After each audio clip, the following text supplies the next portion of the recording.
The afternoon sun spilled through the windows of the cozy diner, where Simon Morris lounged with his friends, Jack and Kevin, their table cluttered with half-empty coffee mugs and burger wrappers.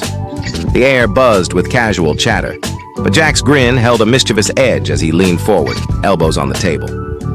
"So, Simon, word on the street is Nora's back from abroad. That true?"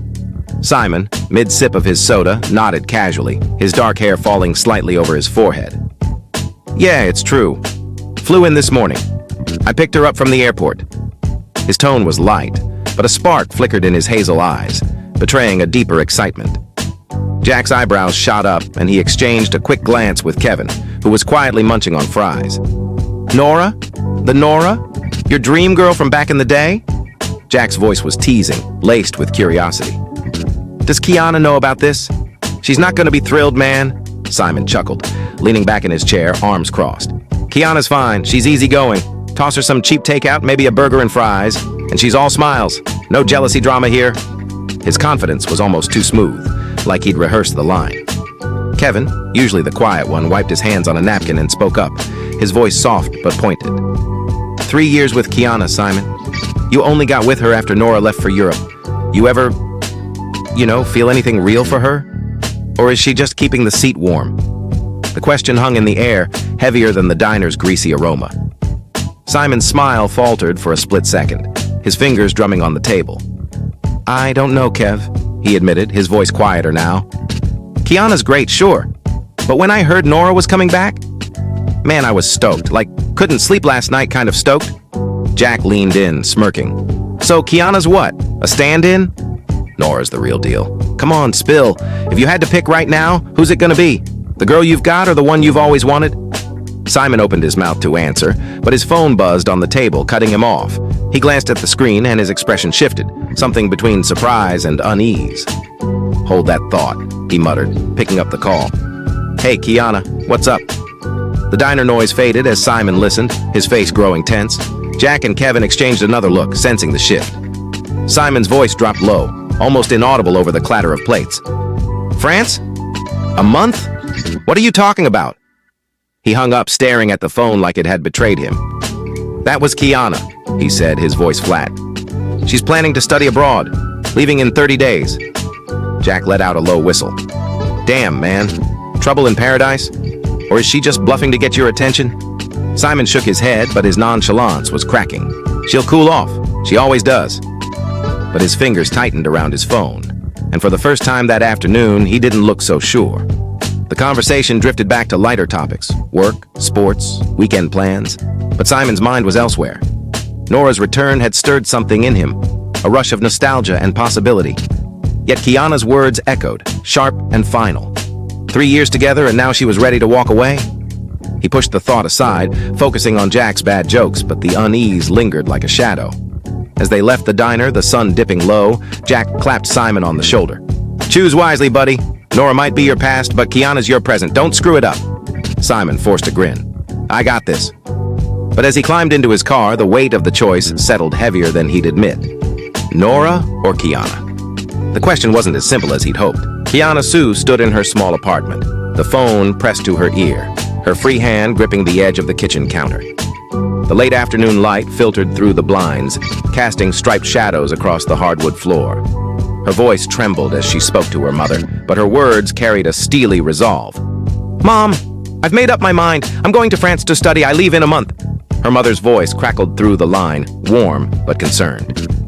"France? Sweetie, that's so sudden. What's going on? Is it Simon?" Kiana's throat tightened at the mention of his name. She turned away from the counter, pacing the living room, her eyes landing on a framed photo of her and Simon from their first anniversary. A candid shot of them laughing at a carnival, his arms slung around her shoulders. The memory stung now, tainted by the truth she'd been avoiding for too long. "It's everything, Mom," she said, her voice breaking. 3 years with Simon, and I've given him everything, my time, my heart, my all. But I'm nothing to him, just a placeholder for Nora. The name tasted bitter on her tongue. She's back, and he's already acting like I don't exist. Her mother sighed softly. "Oh, Kiana, have you talked to him? Maybe?" "There's no maybe," Kiana cut in, her pacing quickening. "I heard him today, Mom. He was with his friends, and they were joking about Nora being his dream girl. He didn't deny it. He said he was back, and he was thrilled. I've been fooling myself, thinking he'd ever love me the way I love him. She sank onto the couch, clutching a throw pillow to her chest. The apartment felt too quiet, the hum of the fridge a poor substitute for Simon's usual chatter.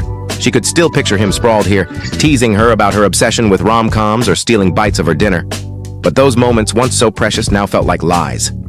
"I'm done," she said, more to herself than her mother. "I'm letting him go. He can have Nora. I'm not sticking around to be his fallback." Her mother's voice softened. "If this is what you need, we'll support you. France is a fresh start. But are you sure? Leaving him? Leaving everything? It's a big decision." Kiana's jaw set, her eyes burning with unshed tears. "I'm sure. I've spent 3 years convincing myself that Simon's half-hearted affection was enough. I deserve better. I deserve to be someone's first choice, not their second." After the call ended, she sat in silence, the weight of her decision settling over her. She glanced around the apartment, already mentally sorting what to pack, what to leave behind. Her gaze fell on a scarf Simon had bought her last winter, draped over a chair.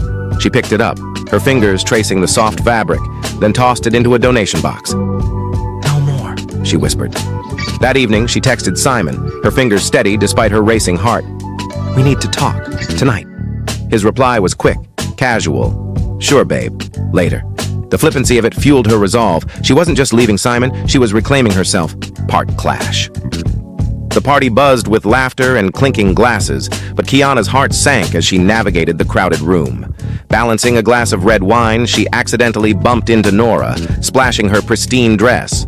"Watch where you're going," Nora snapped, her voice sharp. "This is designer. Can you even afford it?" Simon appeared instantly, his eyes on Nora. "You okay? Did it stain?" His concern was palpable, his hand hovering near Nora's shoulder. Kiana's chest tightened, the room suddenly too warm. "It's just wine, Simon," she said, her voice steady despite the sting. "Just wine?" Nora scoffed, brushing at the fabric. "Simon, she's upset. My fault. Should I apologize?" Kiana's forced a smile. "No need. Simon, 30 days. That's all you get with me. Then I'm gone. Be happy with Nora." Her words were a quiet blade, slicing through the noise. Simon frowned, caught off guard. "Kiana, don't be dramatic." Nora's smile was syrupy. "Kiana, let's exchange numbers. I could help with your style. Simon's girlfriend deserves that, right?" Simon grinned. "Nora, you're too sweet." Kiana's jaw clenched. "Sure, why not?" She swapped numbers, her fingers trembling. As she walked away, the weight of Simon's indifference crushed her. 3 years, and he'd never fussed over her like that. The party's glamour faded, leaving only her resolve to leave. Dinner part tension. The restaurant's warm lighting did little to ease Kiana's unease as she sat across from Simon and Nora. Nora, perched on Simon's left, giggled, her hand brushing his arm. "You remembered I love sitting here? Closest to your heart," she said, her voice dripping with nostalgia. Kiana's fork froze mid-air, her stomach twisting. Simon smiled, oblivious to her discomfort. "Old habits, Nora. You always picked this spot." Kiana forced a bite, the food tasteless. "I'm not feeling well," she said, pushing her plate away. "I'll head home." Simon glanced up, concern fleeting. "I'll drive you." "No," Kiana said sharply. "Stay. Enjoy." She stood, her chair scraping softly, and left before her tears could betray her. Outside, the cool night air hit her face, but it couldn't soothe the ache. Nora's words echoed, "Closest to your heart." Kiana had never felt further from Simon's.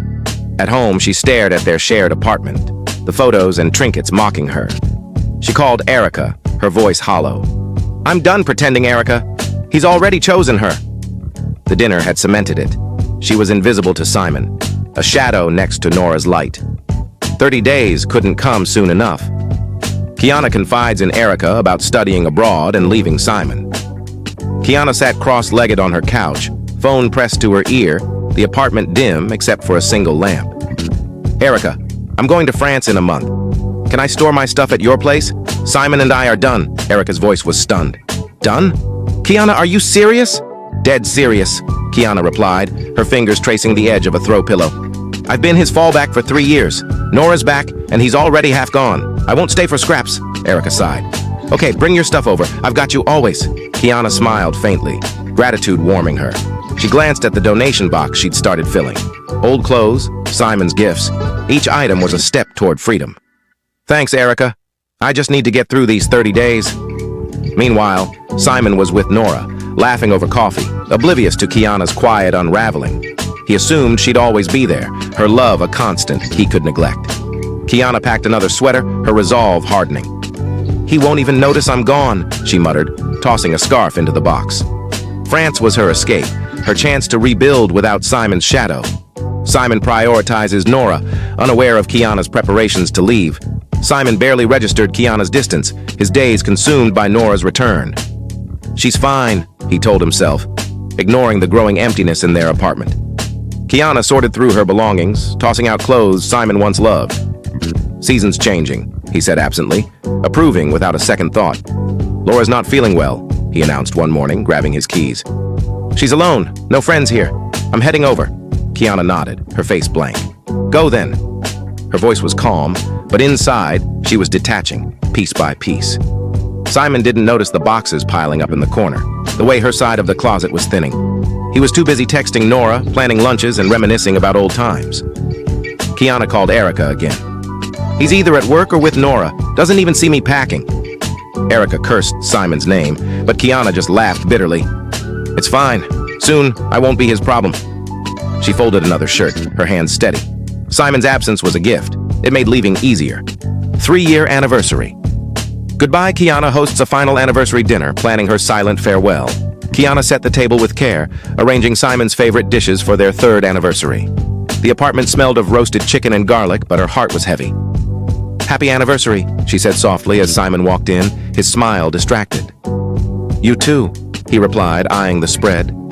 This looks amazing. They ate in near silence, the weight of Nora's presence lingering.